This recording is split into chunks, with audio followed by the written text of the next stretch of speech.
My brother proposed to my fiancée to prove she loved him more than me, but it only proved that he has single-digit IQ, and my parents are on his side. Posted by you/equivalent_ladder 197. My 28M brother Mark, 26M, used to date my fiancée Jen, 26F, a year ago. They were only together for a month before he broke things off with her because he was bored of being in a relationship and never really wanted to settle down anyway. At the time they were dating, I was in a different state, so I had no idea he even had a girlfriend, and I didn't know who Jen was until I met her. Jen and I met at a bar when I moved back in October, and we hit it off really well. She was easily the most beautiful and intelligent woman I had ever met, and we met up a few more times before we made it official. Fast forward to December, and I finally brought her up to my family and suggested they meet her at Christmas. They knew I was in a relationship, but I'm not the most open about my personal life, so I kept details about her to a minimum until I knew how serious we really were. My parents asked to see pictures, and they started passing my phone around the dinner table. Mark saw it and blew up, calling me a crap-smelling brother for dating his ex-girlfriend and demanding that I break up with her. I refused. When I asked Jen about it, she confirmed they had dated and gave me the details about their breakup. It took a few weeks, but eventually, Mark stopped bringing up the fact that I was dating his ex, and I thought he was over it. On Jen's birthday this year, I took her out to a fancy dinner with both of our families and her closest friends, and I asked her to marry me. Mark flipped out again and caused a scene about me proposing to her, which my sisters and I immediately shut down. The incident happened this past weekend. Mark had been pretty quiet about the whole situation for the last 2 months. I didn't see him much and figured he had gone low contact with me, which I had no problem with. Then, he invited Jen and me to a family dinner at his apartment with our parents and sisters. I thought it was weird, but since our parents and sisters were also going, we agreed to attend. The dinner was nice, nothing too fancy, and we moved to the living room to talk. About 30 minutes into the conversation, Mark stood up and said he had an announcement. He gave a long speech about being happy to have his family around for his big moment, then got on one knee and pulled out a cheap ring while asking Jen to marry him. Jen was confused and obviously uncomfortable, demanding that he put the ring away and stand up. My dad tried to grab Mark, but I got to him first and punched him. I won't repeat most of what was said, mostly because I was too angry to listen, but he said something along the lines of wanting to show me that Jen wasn't really into me and just wanted to get back at him. Before things could get worse, my parents rushed me out and promised to talk to him. It's been a few days since it happened, and I'm still pissed off. I don't know what to do at this point. I'm scared Jen might have second thoughts about marrying me because of this. Any advice? Update 2 days later. First, I want to thank everyone for reading. It's been a busy weekend, so I haven't had the chance to reply to many people, but I appreciate all the feedback, even the criticisms. Now for the update, I called Mark and asked him to meet up with me at my place to talk. I told him I would prefer Jen to be there as well, but I was fine with it if he didn't want her around. He agreed to talk to both of us and showed up at my place around noon today. It was pretty quiet for a few minutes before I started the conversation. I apologized for not warning him that I would be proposing to Jen, and I also apologized for hitting him. He said it was whatever, but he appreciated the apology. I told him what Jen had said about their relationship and breakup when I asked her about it, and I asked him to confirm if it was true. I explained that his reactions throughout this whole situation have been extreme, and I wanted to make sure I wasn't misunderstanding their relationship or downplaying how serious they were. He confirmed that they only dated for a few weeks and that he broke up with her because he lost interest. Jen asked if he was acting like this because he still had feelings for her or regretted ending things. He said he could admit that he found her more attractive than when he last saw her, but there weren't any feelings or regrets. He said he just didn't like seeing a girl he dated, even if it was short term, with his older brother, and as a man, I shouldn't have violated him by pursuing things with his ex. I reminded him that I had no idea they had dated, so it wasn't like I consciously did this knowing their history. He shrugged it off and said it didn't matter, I still should have broken it off. He was adamant that if the roles were reversed, he would have done the same thing, which I doubt. I asked him why he proposed to her if he didn't have any lingering feelings. To sum it up, he said he had been talking to one of his buddies who was around when Mark and Jen dated. The guy put the idea in his head that maybe Jen knew from the start that we were related and was doing this to get back at him, considering she had been hung up on him after they broke up. He and his friend thought it would be a good idea to test this theory, so Mark came up with the idea to propose and see if she would dump me for him.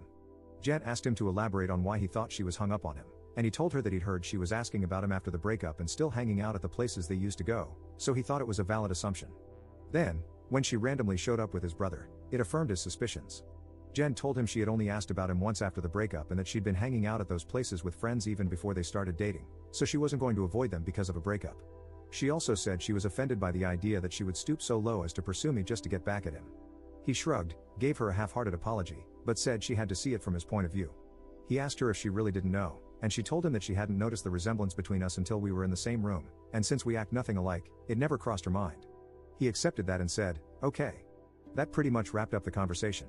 Before he left, he told me I could take back his invite to the wedding because he couldn't bring himself to support our relationship, knowing he used to date her. I told him not to worry about it, as he was most likely going to be uninvited anyway. It's been a few hours since our talk, and I do feel better. My parents aren't too happy about him being uninvited, but they understood that it was a mutual decision and probably for the best.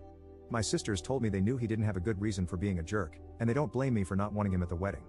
As of now, I'm going to limit contact with Mark, and I doubt he'll reach out to me anytime soon either. Second update 2 months later. It's been a while since I last posted, but a few things have happened since my last conversation with Mark. I've been low contact with Mark since then. I haven't called him, and he hasn't called me, and our only interactions have been in family settings. As it stands, my mom is now upset that Mark is still uninvited for my wedding. It started with a comment made during my younger sister Sophie's, 22F, birthday. Her boyfriend of about 4 years proposed to her at the end of the night, and we sat around talking about what she envisioned for her dream wedding. She talked a bit about wanting a destination wedding, her ideas for the cake and dress, and then said something like, "Teddy, I know Mark's banned from your wedding, but you won't care if he comes to mine, right?" I laughed it off and told her I couldn't get mad about her guest list even if I wanted to. My mom gave me this weird look and asked if Mark was still not invited to my wedding. I told her yes, and she got irritated. She said she thought I was joking and accused me of being unreasonable for going through with banning him since he's family. She accused me of holding a grudge just to be petty. I reminded her that Mark and I had agreed he wouldn't come, and I told her this wasn't the time to talk about my wedding since the day was about Sophie. I added that if she or Mark wanted to discuss my wedding, they could call me another time. Sophie also laid into my mom a bit for trying to make her special day about Mark, and my mom dropped the issue. For those of you wondering, Mark wasn't at Sophie's party because he apparently had to work and couldn't make it. A few days later, my mom stopped by my house and said she wanted to discuss my wedding. She asked me why I was so adamant about Mark not coming. She said I shouldn't be so insecure about Mark and Jen's previous relationship and that uninviting him was a step too far. I told her that Mark and I had mutually agreed he wouldn't come, and if he had a problem with it, he could talk to me himself. We got into an argument, and she said that if I wasn't going to re-invite Mark, she wouldn't be coming either because I was ostracizing her son. I shrugged and told her if that's what she wanted, she could toss her invite in the trash because I wouldn't beg her to be there. She asked if I would really be okay with her not attending, and I told her it wouldn't be the first time she missed one of my events because of Mark. She said I was being a prick for throwing her past mistakes in her face, and she stormed out. After that, I started getting messages and phone calls from her and a few family members, saying I was in the wrong and urging me to invite Mark just to keep the peace. Jen has also been getting messages from my mom, asking her to talk to me and get me to change my mind, but as far as I know, Jen hasn't been responding. So far, most of my mom's side of the family is standing in solidarity with her and not attending, while my dad and his side of the family, which is just my aunt, uncle, and their 2 kids, agree with me and are still coming. My sisters are also still coming to the wedding, and of course, Jen's family will be there too. I also talked to Mark about it and asked if he had a problem with not being invited. He said he had uninvited himself in the first place and didn't understand why everyone was making such a big deal, since he still doesn't want to go. He told me to leave him out of the fighting because he's not involved, and he said he'd tell my mom the same. As of now, I'm back to being low contact with my mom, but my dad and I are still on decent terms. I'm still deciding whether to re-invite my mom and her side of the family, if they change their minds about the boycott, but the chances are low, and I've told my dad this, which he understands. For now, Jan and I have started looking into downsizing the venue since the guest list is significantly smaller. Third update 3 weeks later. My mom is now uninvited from the wedding indefinitely. About 2 weeks after she decided not to come, she stopped by and said she wanted to clear the air and talk about everything. We agreed and invited her in to join us for dinner. Jen made her a plate of food, and I asked if she was still planning on not coming to the wedding. She said that while she wanted to attend, she couldn't get over me not inviting Mark because of a simple mistake. I reminded her that his simple mistake was proposing to my fiance while I was sitting less than 3 feet away from him, and she said it was just a joke. Jen then asked why she wanted to talk if she was still maintaining the same stance on Mark coming to the wedding. My mom said she wanted to talk to Jen and was hoping Jen would hear her out and convince me to invite Mark again. Apparently, she assumed I was at work and that she could catch Jen alone. Jen politely told her that while she understood her thought process, she wouldn't have had that conversation without me present since this involves my brother. My mom made a comment along the lines of Jen being spineless and unable to have a conversation without me thinking for her, which started a heated back and forth between the 3 of us. Eventually, Jen told her to leave. As Jen got up and walked towards the door, my mom followed, still screaming at her. By this point, she was yelling about Jen tearing our family apart. While Jen was unlocking the front door, my mom grabbed her by the hair and pulled her to the ground, still screaming. She hit Jen and tried to claw at her face, so I dragged my mom off of her and threw her outside. She banged on the door for a few minutes while I made sure Jen was okay, then she left and called both of us repeatedly. When I was sure Jen was alright, I texted my mom and told her not to bother reaching out again because we would never speak to her again. I called my dad and sisters to tell them what happened. My dad was surprised and tried to make excuses, saying she'd been stressed about the whole situation for a while. My sisters said they knew she'd snap eventually since she's always been a crazy B-word, and they offered to come over to make sure Jen was okay. I asked Jen if she wanted to press charges, but she declined, saying she just wanted to cut contact with my mom for good. I told her that part was obvious, but she should still talk to the police since she was physically assaulted. However, Jen doesn't want my mom to get arrested. Thankfully, my sisters and Jen's mom came by to comfort her, so she's doing okay. My mom is blocked on everything until Jen says otherwise. I genuinely don't know what to do now. Jen doesn't want to go to the police because she feels guilty about having my mom arrested over this, but my sisters and I want to convince her to file a report. At the very least, I'd want documentation in case something happens in the future. Profile post 2 days later. Some people have been asking questions about my mom and my decision not to be open with Jen about my relationship with my parents, so I figured I'd give some background on why things are so strained. Like some of you mentioned, Mark was the golden child. He was my mom's baby boy, and she didn't do much to hide it. My parents didn't spend much time with my sisters and me like normal parents do unless they had to, but they spent as much time with Mark as possible. They would take him shopping while we stayed with a sitter, or bring him home his favorite food and toys when they shopped alone. He usually got better things compared to the rest of us, like new, expensive clothes while ours were thrifted, or new toys just for him, whereas we had to share older toys with each other. If my sisters and I got gifts, they were for us to share, but my mom made it clear that Mark's things were only for him, and we weren't allowed to touch them. When Mark would screw up, I'd get punished for not being a good role model and for not showing him the proper way to behave. For example, when Mark went through a phase of breaking his toys, I got the beating because, according to my mom, he obviously learned the behavior from me. When he was 8, Mark got in trouble at school for trying to push a kid down the stairs. I was grounded for 2 weeks and told to apologize to the kid for not teaching my brother better. When I turned 13, I pushed my parents to start giving me an allowance. They agreed, as long as I did household chores like mowing the lawn, taking out the trash, raking leaves, etc. It was usually around $25 a week to help me start saving. Mark saw that I was getting money and begged my parents for an allowance too. Instead of making him work, $10 of my allowance was given to him each week because we were doing such a good job with our chores, which he never helped with. Whenever I asked him to pitch in, he'd tell me it wasn't his job to do chores, so why should he bother? It was around this time that I started really distancing myself from my brother. By the time I entered high school, we only talked to each other when we needed small favors or when we absolutely had to. I got my first job when I turned 17 because I wanted to finally get my own car and earn money that my parents couldn't force me to give to Mark. My oldest sister, Maggie, helped me open my own bank account and taught me how to properly budget and save my money. After all my hard work, I bought my first car at 18. When Mark got his license, my parents asked me to let him use my car to get around and for extra practice behind the wheel. Reluctantly, I agreed, and for a while, the arrangement worked fine. Mark used my car when I didn't need it and helped maintain it. However, when he expressed wanting my parents to buy him his own car, my mom came to me and told me I should give him my car because he needed it more. When I refused, she threatened to kick me out. We had a big fight that night, which ended with her giving Mark my car and taking me to transfer ownership to him within the next few days. Since I didn't have anywhere else to go at the time, I just sucked it up and signed it over. When I graduated high school, both of my parents skipped the ceremony because Mark didn't want to sit through a long event just to see me get a piece of paper, and my mom didn't want to leave him alone for the night. So, I only had the support of my sisters, along with my aunt and uncle, who wanted to take me out to celebrate. However, they ended up having to bring me home at my parents' request because they had made me dinner to make it up to me. The dinner, unfortunately, was something I couldn't eat because my mom had put shrimp and chicken on the same serving dish, and I'm allergic to shellfish. In my first year out of high school, I worked 2 jobs to buy myself another car, and at the start of the new school year, I moved away for college and cut contact with my parents. They, mostly my mom, tried to reach out for the first few months through social media and Sophie, but I never responded. I also told Sophie she'd be cut off too if she kept trying to connect us. When my mom couldn't get to me through Sophie, she tried going through my older sister Charlotte, and a few times through Maggie and Mark, until I threatened to file a restraining order for harassment. It was a bluff because I had no idea how to do it, but it managed to scare her off. After that, the most I received from her were occasional happy holidays texts over the years. Around the time I moved back, Charlotte told me that they had been seeing a family therapist, at her request, and my parents wanted to apologize for how they treated us. I was hesitant, but I agreed as long as they were genuine, and the reconciliation process started when I moved back home. That doesn't even scratch the surface of everything they put me through, and it took a lot for me to even begin letting them back into my life. When I met Jen, I wasn't sure where my relationship with her was going or where things stood with my parents. I didn't want to mention my family at all, mostly because I was prepared to cut contact again if needed. Jen was understanding that it was a sore subject and didn't press for more details. I hope this helps shed some light on some of the questions I've been seeing pop up.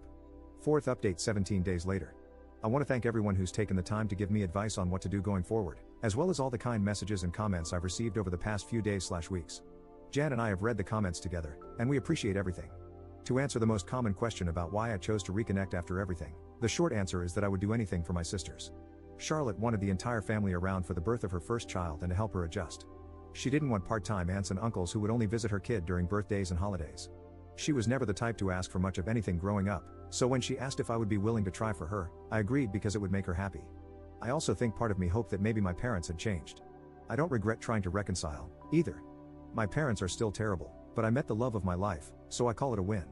A few people wanted to know if there's an update, so here we go. Sorry if it's a bit messy or confusing, a lot has happened. We filed a report with the police and were told that, even though Jen doesn't want to pursue anything, it's not up to us to decide whether it goes further, though they would keep our preference in mind. We provided solid evidence of the assault, including pictures of Jen's face and texts between my mom and dad about what happened.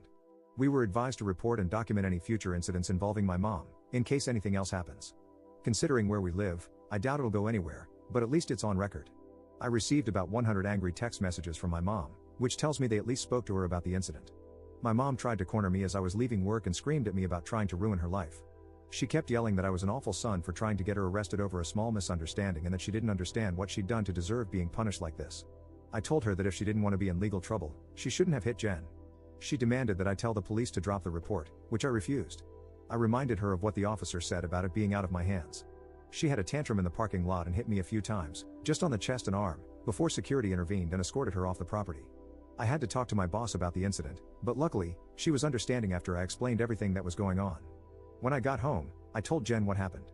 She was upset and asked that we discuss our plan for dealing with my family moving forward. It was a long talk, but we took the advice of some Redditors and decided to go completely no contact with my family, aside from my sisters. We agreed that having them in my life is adding unnecessary stress for both of us, and we aren't even married yet. Jen said she wanted to consider moving away to put some distance between us and my family. She explained that she had tried to stay out of my family issues because it wasn't her place, but she refuses to deal with my mom's behavior or my dad enabling her abuse any longer. A lot more was said, too much to include in this post, but I agreed with her that they were more trouble than they're worth, and I don't want to put up with this anymore either. I also agreed to start therapy, and Jen is helping me find a therapist. I decided to call my dad after our talk and let him know that I would be going no contact. He didn't answer the first time I called, so I left a message asking if we could have a long conversation. When he called back, he asked if it was okay for my mom to be part of the conversation. I told him it was fine, since she needed to hear what I had to say too. The conversation went about as well as you'd expect. I told them both that Jen and I are cutting them out of our lives. My dad demanded to know why I would do something like that after going through all the trouble of repairing our relationship. I explained that this whole situation with Mark has shown me that nothing is truly repaired between us, and as far as they're concerned, the world revolves solely around my mom and my little brother. I told them that their continued favoritism toward Mark has brought our relationship to a point of no return, and I wasn't interested in holding on to a failing relationship anymore. I explained that I agreed to reconcile for Charlotte's sake, but I don't appreciate all the disrespect toward Jen and me, and I won't put up with it anymore for both our sakes. To my mom specifically, I said I was tired of her using me as a scapegoat for her bad parenting and for Mark's attitude. I also told her that I would never forgive her for what she did to Jen, nor for what she did to me and my sisters growing up. She started to say that I should move on like my sisters have, but I cut her off and told her she should take their forgiveness and move on because she would never receive it from me, especially after everything she's done these past few weeks. She started crying and asked how I could treat her like such a villain. I told her that she could only be upset with herself because I've done nothing wrong. She cried harder and said she regretted having me and that I've only tried to ruin her life. This started a heated argument between my mom and Jen once again. Jen told her, in much more colorful words, that she was disgusting, along with plenty of other choice names, for saying something like that to me. I'm not sure if my mom left the room or just decided to stay quiet, but she stopped talking once Jen finished. My dad said he wasn't okay with being shut out of my life and asked me to try to understand my mom's point of view. He said she was also struggling because her kids were at odds, and I was being unfair by punishing her for her struggles with raising and caring for us. The last thing he said was that we were a family, and I shouldn't let past mistakes stop us from moving forward together. I told him that the only people my mom ever cared for were Mark and herself, and there was nothing he could say or do to change my mind. I told him it was up to him whether or not he kept my number, but I would be blocking both him and my mom everywhere, and I wouldn't be reaching out again. Then I hung up. Afterward, I sent a long email to my entire family, uninviting everyone except my aunt, uncle, and sisters from the wedding, with a link to my posts attached. I hadn't cried in a long time, but Jen held me while I cried after writing the email, reassuring me that we would be okay. My sisters also reached out to me after reading the email. I apologized to Charlotte for not being able to continue reconciling like she wanted, but she told me it was okay and that it's not my fault I had to cut them off again. The response from my family has been pretty mixed. Some are angry that I aired out family issues on a public internet forum, while others are upset with my parents because they never knew it was this bad. The last person I talked to about everything was Mark. He asked if I was cutting him off too, and I told him I wasn't, but I wouldn't be going out of my way to reach out to him either. He didn't argue and just wished me the best with the wedding, and we haven't spoken since. Right now, Jan and I are looking for a new place to stay. The plan is to move closer to Jen's brother, who lives about 3 hours from where we are now, and we both like the city he's in. I spoke to my boss about transferring, and Jan is looking into working 100% remotely or possibly finding a new job. Once again, our venue has changed. Since the guest list is significantly smaller, my future brother-in-law is considering letting us use his lake house for the wedding. I don't plan to post any more about this unless something drastic happens, at least not until the wedding, because I want to move on with life. Thanks, and happy holidays. Fifth update 10 months later. Hey everyone, it's been a while since I posted here. Things have been busy, but I saw a few requests for an update. It's small, but here it is. I have a wife and a newborn daughter now. We found out Jen was pregnant around the time of my last post, which pretty much kicked us into overdrive as far as moving away and starting fresh in a new place. I was able to transfer to a different location, and Jen found a new job that allows her to work remotely. We got married 4 months ago at her brother's lake house. We didn't plan to have the ceremony so soon, but we didn't want to wait for the baby to arrive before getting married. Jen also found a dress she fell in love with and didn't want to outgrow it. It was a small ceremony with mostly her family present, but my sisters, aunt, and uncle attended as well. I know some people probably expected to hear about a huge blowout at the wedding, but honestly, it was easily one of the best days of my life. My daughter was born early last month. She's beautiful, happy, and healthy, and Jen is doing well too. The last stretch of the pregnancy was hard on her, both emotionally and physically, but she's been doing much better since giving birth. She's seeing a doctor regularly during this postpartum phase due to complications she had during the pregnancy, but so far, there haven't been any major health concerns. Aside from complaining about the doctor visits, I don't think I've seen a frown on her face since we brought our daughter home. As for my parents, I haven't heard from my dad, but my mom did reach out a few days after the wedding. Apparently, my uncle sent them some of the photos taken at the wedding. My mom made a fake Facebook page and started spamming Jen and me with angry messages about being excluded from both the wedding and Jen's pregnancy. She went on a lengthy tirade about being entitled to be part of her grandchild's life and how unfair it was that she wasn't allowed to be present in our lives. She asked to visit us, demanded that we visit her, and even asked to be in the delivery room, all of which I quickly shut down. I screenshot everything and emailed it to myself in case I need it for a restraining order in the future, then I blocked her. I haven't heard from her since, but I know she's been harassing my sisters to get them to talk to us on her behalf. I don't know what, if anything, they're doing about it, but I made it clear that Jen and I have nothing to discuss with her. For everyone wondering if Mark and I have been in contact, the answer is yes. He called after we came back from our honeymoon to congratulate us on the wedding and the pregnancy. We had a long talk about everything that happened. I won't go into detail, but we both got to say a lot, and he offered both me and Jen what feels like a sincere apology for what he did. We've been texting a bit here and there since, mostly just small talk and life updates. He did invite me to have a drink with him the next time I'm in town. I don't know if I'll accept, but I told him I'd think about it. Thanks to everyone for the support and well wishes you've given us. Sorry if this update was a bit all over the place. Edit. Just to clear it up before anyone asks, Mark doesn't know where I live and likely won't know in the future. If he chooses to give updates about my life to my parents, that's his choice, but I won't give him any details that could help them show up unannounced. Unfortunately, even if we're able to form some sort of relationship, I'll never be able to fully trust him.